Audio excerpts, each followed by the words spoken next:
wasonyiwa omusajja ate namusonyiwa oba tomusonyiwanga nze nalokoka ne musonyiwa era kyovula nvayo okwogera ne ŋŋamba nti bannange buli ali ewa Kiganda Bishop yenenye Kiganda aveeyo yenenye yeetondera ensi ku bye yakola ensi emusonyiwe Kiganda alina kwetondera nsi kumusonyiwa so sinze ensi abye ensi ebbanga ddene aveeyo yeetondere Katonda kale yamwetondera wa amwetondera wa g'obaayo gy'asabira ng'asaba Katonda we ate mpozi ate sikkiriza nti alina ne Katonda wabula alina oli owa wansi mu nnyanja simanyi nze ndi mukadde w'ekkanisa bakubuuza omukadde w'ekkanisa awo yaani ng'ekkanisa eri mu mannya gaani ettaka liri mu mannya gaani kati gwe obukadde bwe butwale ewuwo mu kyalo eri kyaterekera trading center so si wano okiwulira naye nga si bwe kyandibadde nakugambye mu puroguramu eno nti abintu bali bannaffe bye bakola abamu bye bajjayo ate ffe abalokole bye twandikoze kubanga mulimu abantu ekyamazima wadde bali mu bifo ebyo ebikyamu naye nga bo bambi bandyagadde okuweereza Katonda ow'amazima balowooza nti bali ku kituufu naye nga ate bali ku kikyamu so tusaba Mukama abayambe abajjeyo abayambe ababikkulire abayambe abaleetera okutegeera nti ebifo bye balimu omuntu osinza otya Katonda owa nnamaddala.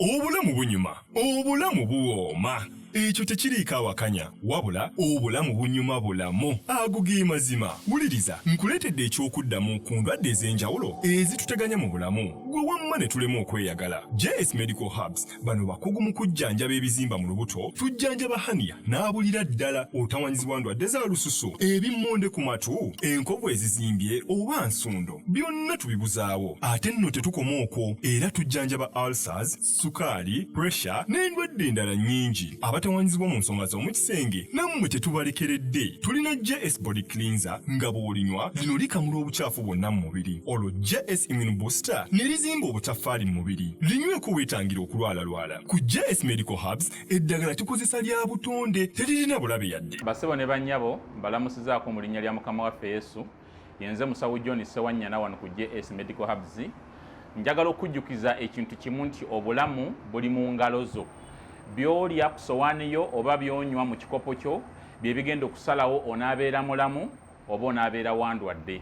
Tukuyita wano ku JS Medical Hubs tukujjanjaba endwadde. Jjukira nti ffe we tujjanjaba ensibuko, tujjanjaba cause, tetujjanjaba symptoms.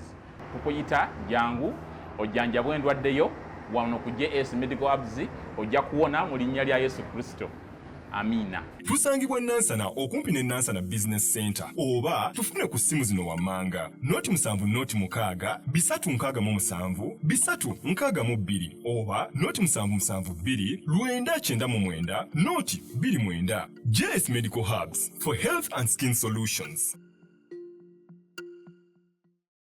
Ng'oyagala okumanya ebiriko tambula n'abaliko enzige ebuuka nanzige olaba n'abazungu baakiraba nti birds of the same feather kati nno nkuleetedde banywanyi bo mu nsonga zonna ezikwata ne tekinologiya. Yoshtech Services bw'ova ku bano ogenda kuwangatto. Yoshtech Services be baliko oyagala kukuzimbira website oba application olina ekyakubulako mu system ya kompyuta yo bano babinoonya ne babikomyawo oba kyewandiise data recovery tebakoma okwo. Yoshtech Services era bakuyamba okulaba ng'olina obukuumi ku bibanja bye ebya intaneti kiyite cyber security services era nga bakanika ne computers. Bano nakugambye bannakinku mu tekinologi era nawe ayagala okwebuuza ku kintu kyonna ekikwatagana ne tekinologiya tukwaniriza. Oyagala cloud services, network services oba software development naawe beekwate. Basangibwa Rubaga Road opposite Barbados Hotel okuliraana Trinity Christian Church. Bakubireko ku noti 7 noti 5 519 715 oba noti 787 lwenda chenda mu mukaaga lukaaga musanvu. Yoshtech Services empowered by innovation.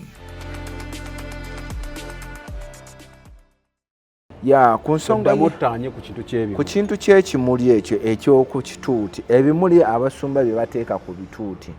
Kale ffe nyinza okuba nakuleetera ekimuli nze kye nalaba ewa Kiganda. kituufu naye si kimuli kyokka kye bakozesa ate si buli kimuli ekiri ku bituuti oba ku olutaali oba ku ki nti bikyamu munfune bulungi okitegeera wali guli lwakuba gwe mukiyita kimuli naye gubeera muti ebirayirizi gulimu amaanyi ag'enjawulo tewali abeera nago wano mpozi ng'ogenda wansi mu nnyanja era wano tolina wogenda gusanga mpozi kuba agenti ba sitaani be babeera naki nago lwaki nvaayo nenjogera nze nafuna chance nti nagigabanga eri wansi ngimanyi manyi kyekola kyovula nti abasumba emiti wagigabanga eri wansi mu nsi ey'okubiri bagigabanga wano waliwo kubasumba bewagiwaako gye bali mpaayo nga babisaba lwaki oyagala nkuwa ey'abasumba kubanga eno kyano lwaki nkusaba basumba saagala birala kati lwa nsonga eno kyano ya bulokole ddala okitegeera kakati naye kati newotaŋŋamba mpaayo amakubo kati kankulaga amakubo ewa kati ekkubo liokakulaga ekituuti bw'olaba ekituuti kiri wansi mu kinnya wali wansi waliwo oluzzi tibo tebakuŋŋaana lwa sandi alina ewakuŋŋaanira lwa sandi aba agenze kujjuzaawo wagumu waako oyo bategeddewo omanyi omusikyala gwe bayita Saara naye yavaawo kati aliko yakola ekkanisa endala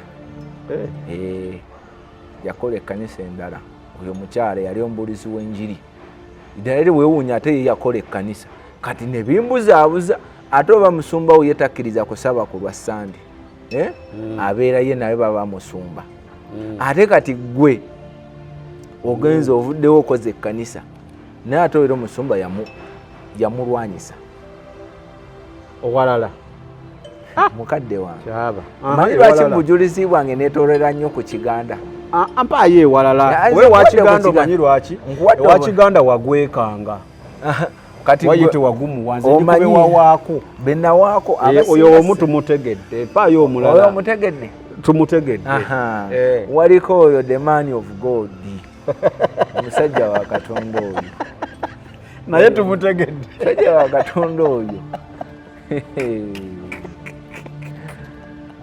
walabako omusumba yali atigaatiga akaana mu nnyonyi naye mukajja wange naye musajja saagala oŋŋambe nti abasajja bampadde ssente nzije nyonoona ekkanisa nze bujulizi bwange bulambulukufu naye abo abantu gwe bw'olaba obubonero bwe buti ku bituuti byabwe obubonero bw'osangako ebimuli soka omaleyo ekyo ekimuli then ompa obubonero bwe buno emiti esigenda kwongera balala abo bakola ki abo bammala naye ŋŋamba malayo ekyo ekimuli then ompa obubonero obuliwo kwobalabira abasajja bano bwe bajja ku bimuli ebyo ate mwattu tebabikyusa naye babya kkala ki ebimuli benawe kifaanana kati bano abasajja abagezi nnyo kati nga ono bishopu gwogamba Kiganda okimanyi nti ye yatuuka ekiseera n'afuirafuirakoko afune kakala ka siliva naye nga kyali kya green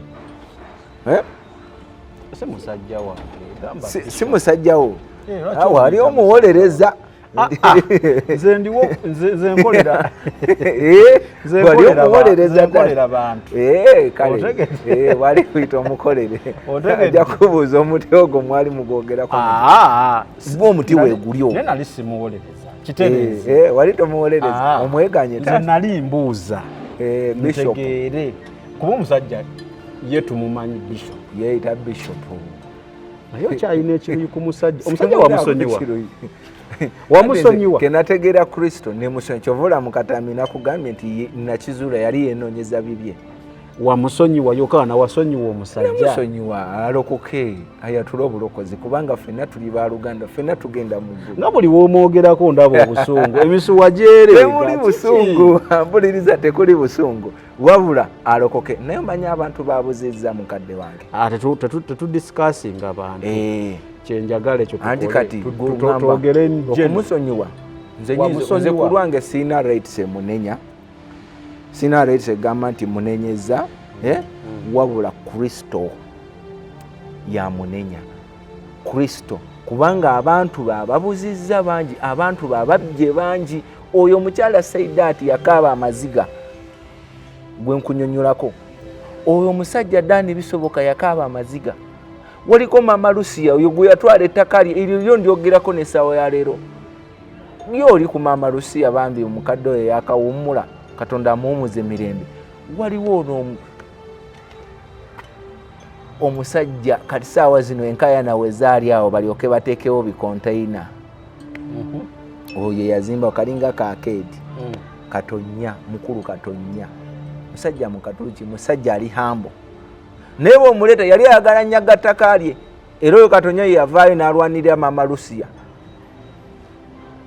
okiwulira naye kati abo bonna bamusonyiwa nze ne bwe musonyiwa omusiina kyenkola kubanga bakabiza amaziga bangi ndinayokaana gwe wamusonyiwa nze simulinaako buzibu gamba wamusonyiwa mubuuza omukyala we yamusonyiwa musonyire ye mukyala we yamusonyiwa tuli kubalala tasobola musonyiwa wasonyiwa omusajja ate namusonyiwa oba tomusonyiwanga nze nalokoka ne musonyiwa era kyovula nvayo okwogera ne ŋŋamba nti bannange buli ali ewa Kiganda Bishop yenenye Kiganda aveeyo yenenye yetondera ensi ku byeyakola ensi emusonyiwe Kiganda alina kwetondera nsi kumusonyiwa so sinze ensi abye ensi ebbanga ddene aveeyo yetondere Katonda kale yamwetondera nga amwetondera wa gobaayo gy'asabira ng'asaba Katonda we ate mpozi ate sikkiriza nti alina ne Katonda wabula alina oli owa wansi mu nnyanja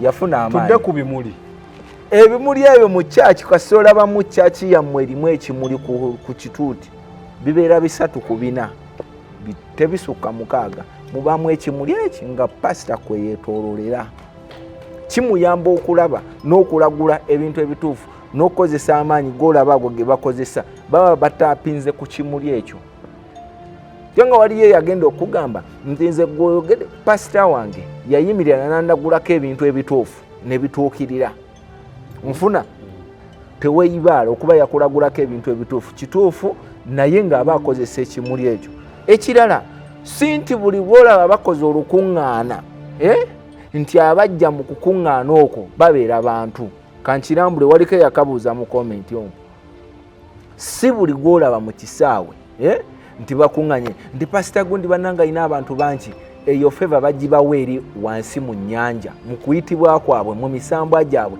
ne basindika emisambwa mingi abantu ne bajja kyova nakunnyonnyola ku bukodyo bwe bakozesa kankugereze oyo yeeyita omusajja wa Katonda the man of God olabira ddala nti mbunanga omulema azze era omulema ajja n'atambula namusabira n'atambula okitegeera ekyo tokyeyibaala kituufu naye oyo omulema azze abeera musambwa gwe gwefuula ekyo ne guleetebwa mu kyaki nakubuuza ekibuuzo wano ku kyalo kyewamwe waliyo abalema bameka bw'aba nti muweereza wa Katonda ayina ekisa lwaki tatugamba nti bannange buli mulema ali mu kibuga ky'e Kampala mumuleete musabire alokoke waliwo abalema abatagenda kujja okitegeera era ayitamu abalaba oyinza n'okusanga ku lubalaza lwa kyaki era ng'abalema kwe bali okitegedde kati gwe kino kiba confusing oba kiba sika ndowooza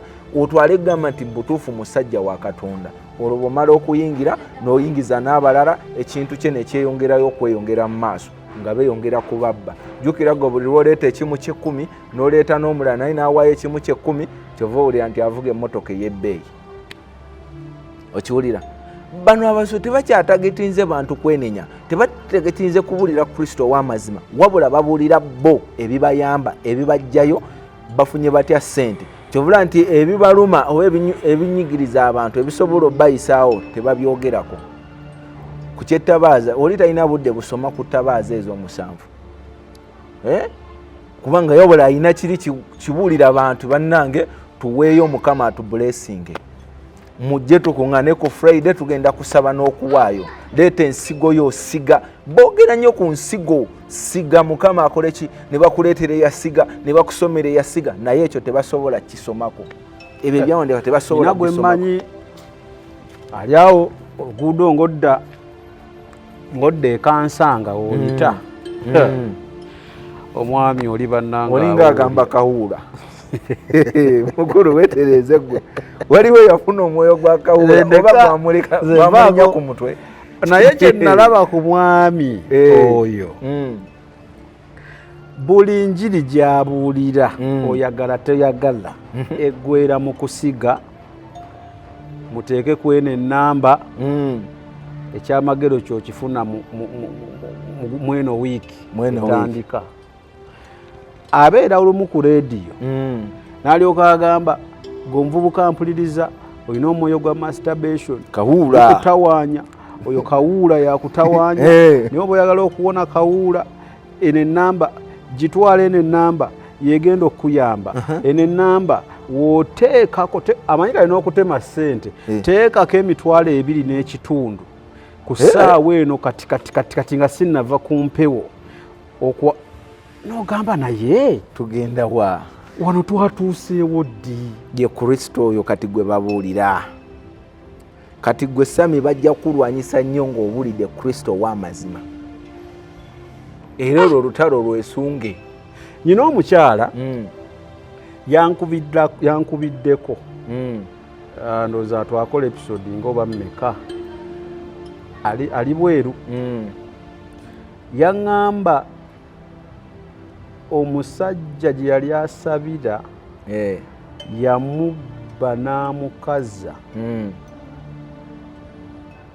infact teyamubba nti yamubasa nyini naye yamukaza n'amwonera ne bizinesi mbu yajja n'abagamba muyina okuwaayo buli awaayo ogenda kufuna kino ogenda kufuna kino biki omukyala ng'awandiika ceeke simanya ya $5 oba 5 kati nga amugamba musumba yamutuukirira nga musumba ceeke gyempandiise lindako gikola ki ogiteekayo giteekeyo nga ku Mande nekyenjukira yaŋŋamba Mande giteekeyo ku Mande kuba kati sente tezinnakola ki yagamba abakola ku by'omusumba tebaalwa bagiteerayo awo byebizibu bye yafuna naŋŋamba nze golaba nkooyo abasajja ba Katonda abo kati oyo yafuna obuvumu okwogerako ku ekyo naye ate waliyo bangi be babbyeko $500,000, $2,000,000, $5,000,000 abo bangi kyobula abasajja bano beeteekako security so si ya Katonda. Nali njogera ne Pastor Fred naŋŋamba aba ayinawo ayamba abaana ayina essomero ayamba n'abaana bano abatayinaako mwasirizi mwasirizi bazadde baafa biki naŋŋamba naye ayina abaana abava ku kyaki emu nga yabajja ku kyaki emu nga bamaama be tebakyasobola balabirira naye ng'abaazaala abaana abo kwe bali ku kituuti basumba naye nga baazaala mu ba Asha simanya ono yakulira simanya kwaya simanya oba ontegeera ono mukulu wa ba Asha ono yakulira praising ono yakulira worship ono kyokka kyaki gyayogerako nga nagyogedde wana bayinza okunvuma tobamanyi nga bayitirivu totogerera ku kyaki totogerera ku muzimu twatuuka ddi ku mbeera nga kino yala kikubuuza twatuuka ddi ku mbeera nga kati emibiri tugiyiwirawo bantu si Katonda. Kati kyekiri kyenkugambye omuntu atya okuyiwawo omubiri mu nfuufu alajjanire Katonda amusumulule ate omubiri n'aguyiwawo ku muntu.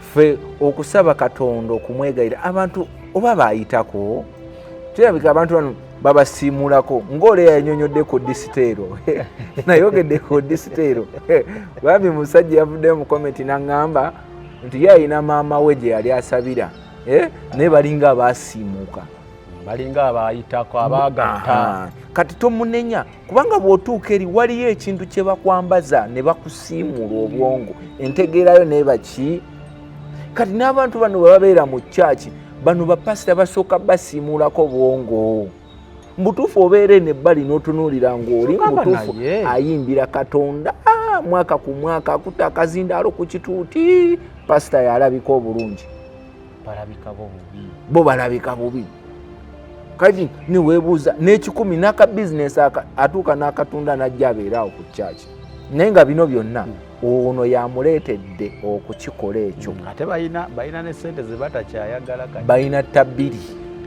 wabula batabbira yagamba tayagala bino so yamuyita atya boss yamugamba atya tano wange yagamba tano wange naina agamba yayogera atya oyo musajja wa oyo naye oyo tomunenya omusajja oyo bwoba otunuulidde obulungi bayibuli ega tuli balabira ku bibala byabwe bibala ki musumba wa byolaba byayina bibala ki ebitali mu bayibuli bibala ki byalaga kubanga nze omusumba wootuuka ku ssanga abagoberezibwa obagamba kakati gano amazzi buli ku makya gayiwe left and right oba tofuuse kuloga obanga ofuuse omulogo oba mulogo gana ku bizinensi yo gana kakati eno peeni gyobanga owandiisa obutambaala obwo bagula obutambaala akatambaala bagula bukaadi ogane bannange ero ebefuuse bizinensi awo omwoyo wa mukama abataliiwo be bali yesu be yakuba emigere mu yeekaalu naye naffe abantu tulina ekizibu ndowooza twagala nnyo ebintu omuntu wajja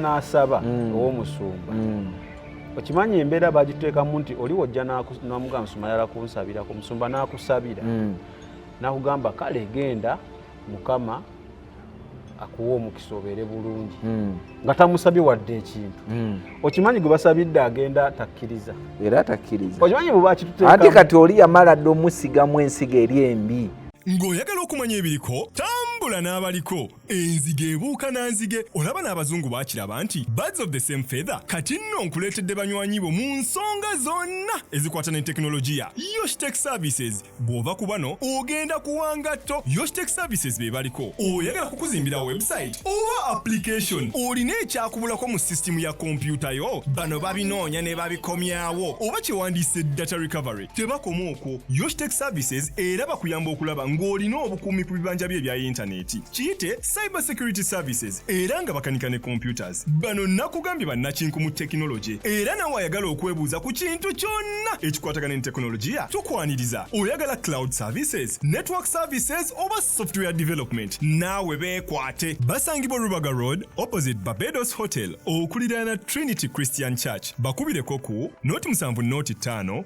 519 715 oba noti 787 996 Lukaga Musanvu. Yoshtek Services, empowered by innovation. Obulamu bunyuma, obulamu buwooma. Ekyo tekiriiko awakanya wabula obulamu bunyuma bulamu agugi mazima wuliriza nkuleetedde ekyokuddamu ku ndwadde ez'enjawulo ezituteganya mu bulamu gwe wamma ne tulema okweyagala JS Medical Hubs bano bakugu mu kujjanjaba ebizimba mu lubuto tujjanjaba hania n'abulira ddala otawanyizibwa ndwadde za lususu ebimmonde ku matu enkovu ezizimbye oba nsundo byonna tubibuzaawo ate nno tetukoma okwo era tujjanjaba ulcers sukaali pressure n'endwadde endala nnyingi abatawanyizibwa mu nsonga z'omukisenge nammwe tetubalekeredde tulina JS Body Cleanser nga bw'olinywa lino likamula obucaafu bwonna mu mubiri olwo JS Immune Booster ne lizimba obutafaali mu mubiri linyweko weetangira okulwalalwala ku JS Medical Hubs eddagala tukozesa lya butonde teririna bulabe yadde basebo ne bannyabo mbalamusizaako mu linnya lya mukama waffe Yesu yenze musawo John Sewanyana wano ku JS Medical Hubs njagala okujjukiza ekintu kimu nti obulamu buli mu ngalo zo byolya ku sowaani yo oba byonywa mu kikopo kyo bye bigenda okusalawo onaabeera mulamu oba onaabeera wandwadde tukuyita wano ku JS Medical Hubs tukujjanjaba endwadde jjukira nti ffe we tujjanjaba ensibuko tujjanjaba cause tetujjanjaba symptoms tukuyita jangu ojjanjabwa endwadde yo wano ku JS Medical Hubs ojja kuwona mu linnya lya Yesu Kristo Amiina. Tusangibwa Nansana okumpi ne Nansana Business Center oba tufune ku ssimu zino wammanga noti 7 noti 6 367 362 oba noti 772 999 noti 29. JS Medical Hubs for health and skin solutions. Namugamba nti olina okuwaayo. Sikulimba. Abasajja bano banyonnyola nnyo enjiri y'okuwaayo okusinga okunyonnyola nnyo enjiri ekutwala mu ggulu. Musajja nga yakukwatidde ku njiri y'okuwaayo ogamba baaba n'obitaano by'olinamu ebya transport ogakantambuza ebigere. Yagamba oba olinamu wasezona ziweeyo osigazeemu transport. N'akuleetera n'ebyawandiikibwa nti tolina kusigaza wadde n'erukikumi. Nalyoka najja nagamba mutabani wange ali bweru ne mukyala we yagenze kuwummulamu. Nogamba naye ffe tugendayo ddi kati bano ab'obuwulira nga omutwe gwe omanyi tuli mu mbeera nga omutwe gwe gukulaakulana omubiri ne gudda emabega gusigala gudda mabega. naye byonna tusaba Katonda ayongere otusaasira atuzibula amaaso. Katonda atuzibula amaaso azibule ne bannaffe nabo basobole okulaba ekyo kye tulaba, nabo basobole okuwulira ekyo kye tuwulira. Olwo beetaaga mwoyo wa Mukama okukomawo gye bali, kubanga mulimu abantu ekyamazima wadde bali mu bifo ebyo ebikyamu naye nga bo bambi bandyagadde okuweereza Katonda ow'amazima. Balowooza nti bali ku kituufu naye nga ate bali ku kikyamu. So tusaba Mukama abayambe abajjeyo, abayambe ababikkulire, abayambe abaleetere okutegeera nti ebifo bye balimu omuntu osinza otya Katonda owa Nnamaddala, omuntu otendereza otya Katonda, osinza otya. Okimanyi nti waliko agenda okusaba ate n'atendereza butendereza. Abamu tebamanyi kusaba. Webale nnyo. Okimanyi waliwo agenda okusaba n'adda mu kuyomba buyombi. Naye ajjula ennaku pasita ekyetaano kye kye yamututteko, n'ajjula ennaku emunyiga ewaka, n'osanga ng'ayiseeko mu kanisa. Yetambula galuka Mukama sumulula Mukama. Gwani gw'omulagira ng'ani?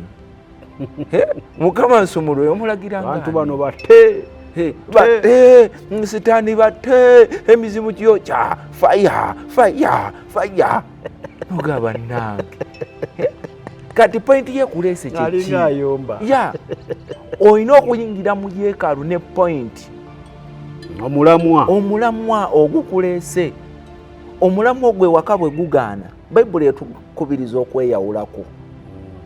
Bwe mba nsabira katugeze nsaba passport, nsaba visa okugenda bweru. Bwe ngisaba wano ku makya kawungeezi nkyukamukko. Kubanga bwe tusoma yali Ezeekeri, malayika bwe yajja, Katonda bwe yajja n'amugamba weetereze ogenda kutwalibwa, ogenda kufa. Bayibuli ekugamba nti n'akyukira ekisenge n'atandika okujjukiza Mukama emirimu gy'azakola ki, nti malayika y'omu Katonda n'amusindikira n'amugamba weete nkwongedde emyaka 10 n'emeka. Naffe abalokole tulina we twetaagisa okukyukiramuko ekisenge. Yali Ezeekeri oyo oba yali mulala, teyali Ezeekeri wamma, waliwo omulala yagamba sisobola kufa, nakolera kino, nze yakola kino Mukama, nze yagira kino, kalaga waayi nkwongeddeyo 15. naye kati oba wekubamu akafaananyi mu eyo ekkanisa gy'olimu, Katonda bw'ajjira wano nti nkutwala, omujjukiza ki? Weekwasa kino nga Mukama tindako okuntwala, nakola kino nekino, gojjukiza ki? Tewali. Kati okimanya eyo pointi yennyini abasumba gye babbiramu abantu. Akisoma wanaga kati gojjukiza Mukama, waayo oli mujjukiza nti namuwa ssente zange, Mukama ekkanisa eno nateekako ettafaali lyange, Mukama ekkanisa eno seminti eno nze nagula, leeta ssente tukole omulimu gwa Mukama. Awunzika ababbye. Okiwulira? Naye ekyamazima kiri nti tutegeere Katonda ow'amazima, tuve mu bakatonda b'abasumba. Leka abasumba baleme otutegeerera. Abasumba weebali. N'ekirala abasumba mulekeraawo, wadde siina maanyi gabalagira. Tolina g'olagira taata. Naye mulekeraawo. Ffe we tujja omu kyaki zammwe tuba tuzze kufuna mmere ya mwoyo. Tuyina zi radio, tuyina zi TV, tumanyi abapoliticians gye babeera, tumanyi abalina otuzaamu amaanyi bakooki mu bya bizinensi. Okitegedde? Nkitegeera. Mulekeraawo okwefuula nga mwe abategeera ebya politics ne mutunyumiza bya politics katuuti ne mutuyigiriza ngeri gye bakola ssente. Bannange tubikooye. Emipiira ne bakugamba Arsenal agenda kuzannya Barcelona. Ebyo simanyi oli ya mwami wa musajja yakola prophecy yagamba Man U erina okuba Barcelona. Kituukiridde. Kaddo ate n'abakatinga bu video bw'abo abasajja n'ataswala n'akasalamu before and after. Tuba tuzze kuliisa mwoyo. Totubuulira tukola tutya ssente. Tujja kugenda ewalala tumanyi abalala babiriyo basobola bitugamba tusobola okugenda ne batunyonyola bizinensi zaffe zikulaakulane. Bwe tujja mu kyakiyo tuba tuzze kutusomesa kutubuulira bya Bwakatonda. Mulekerawo okwefuula ba inspirational speakers. Be balina kyemalira. Gwategeera ebyobufumbo, gwategeera ebya bizinensi, gwategeera ebya politics, gwategeera ebyemizimu. Gwamanyi omuzimu ogwa masturbation, gwamanyi ogw'ebisiyaga. N'obula nga mu butuufu byonna ekintu kiri ku musumba omu. Kyekiri kye nakugamba nti obuweereza obutuufu mu kkanisa entuufu erina okuba ng'etambulira mu bibala ebitaano. Nabbi, omusomesa, omutume, omubulizi w'enjiri n'omusumba.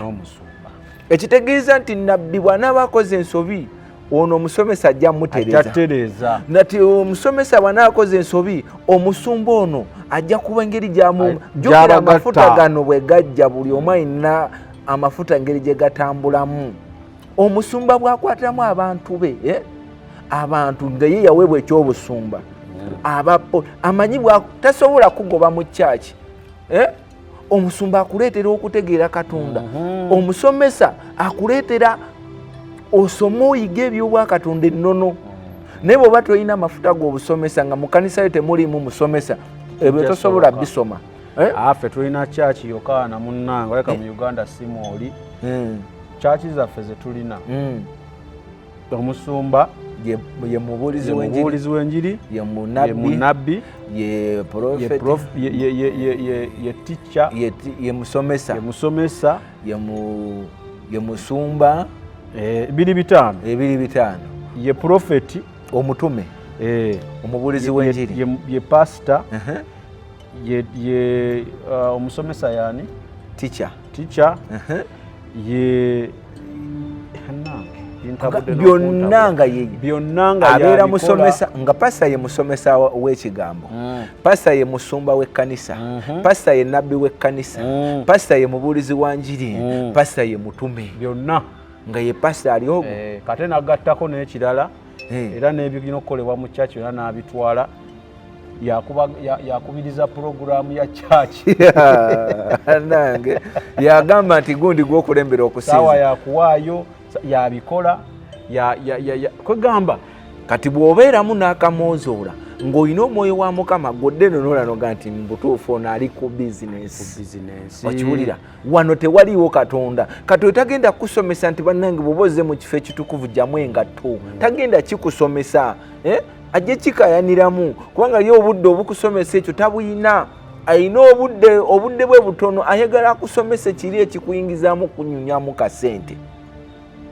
Otegedde obudde tabuyina obukusomesa ekyo. Kati bwe buzibu bwe tusanga ate makanisa mangi gali wega ate kati waliwo ne gano nti bw'aba akyusizaamu ate osanga ekkanisa endala bw'akyukamu omutabani yamuddirira omukyala ye second in command. Okiwulira kati n'olyoka owulira bano abaagala okusitula emitwe bwe bakaaba eno. Simanyi nze ndi mukadde w'ekkanisa. Bakubuuza omukadde w'ekkanisa oweyaani ng'ekkanisa eri mu mannya gaani, ettaka liri mu mannya gaani, kati gwe obukadde bwe butwala ewuwo mu kyalo eri kyaterekera trading center so si wano. Okiwulira naye nga si bwe kyandibadde. Nakugambye mu puroguramu eno nti abintu bali bannaffe bye bakola abamu bye bajjayo ate ffe abalokole bye twandikoze. okiwulira ogenda n'osanga faaza mu butuufu faaza bw'atandika okubuulirira ng'ali ku olutaali ogamba mu butuufu omusajja ambuulidde ku ki naye ng'atejjukira gye baakimupiikinga baakimuteekamu buteesi yasoma kisome naye ate gw'ogamba olina omwoyo wa Mukama tosobodde nakitegeera bwe tusanga abasiraamu tewali musiraamu bannange olaba omusiraamu ku musalo kwasaalira ye yasobola okitegeera nti munnange guno omusalo gwensaalirako gwina okuba mutukuvu gweyawulako okimanyi lwakuba tetunafuna kyansi kunyonyola ku bapalestina n'abagundi nti baabalindanga ku ssaawa y'okusaala bw'aba ayingidde mu maaso ga Katonda oba kyoba omutta ye tebikola ki tebimukwatako abamanyi ayogera ne Katonda direct olaba asobola okwogera n'omusambwa gwe guligu Allah nga mumalirivu omusajja azuuka ssaawa 11 n'anaaba amazzi agannyogoga tebasooka gabugumyako nti nfuna wuzu okitegeera ffe wuzu tugifuna tutya kwe kwenenya okiwulira wenenya noba mulongoofu olaba asobola okuwerekereza ekyo bannaffe bano batulese nnyo omusiraamu mu muzigiti ngo gwali olabyemu obwana buno mu myaka 2 mwaka gumu lwaki nti kajja afuuka ku musaalo guno bagufulumizaawo oba gwa 50 bagufulumya bali sensitive ku kintu kyabwe ate olwo ffe abakkiriza Katonda abagamba nti tulina Katonda ow'amazima lwaki tetugoberera nnono z'obwa Katonda ekintu nga bwe kiri singa tugoberera ennono ezo nkubuulira singa ekkanisa ate mwattu ekyewuunyisa mulimu ekkanisa ezimu ezaali zibikola naye kati zaabivaako. Ebyo by'owulidde oba ebyogeddwa mu episode eno si birowoozo bya Unique Media nga channel awamu n'abagikulira wabula birowoozo by'abantu ssekinnoomu mu kiti kyabwe.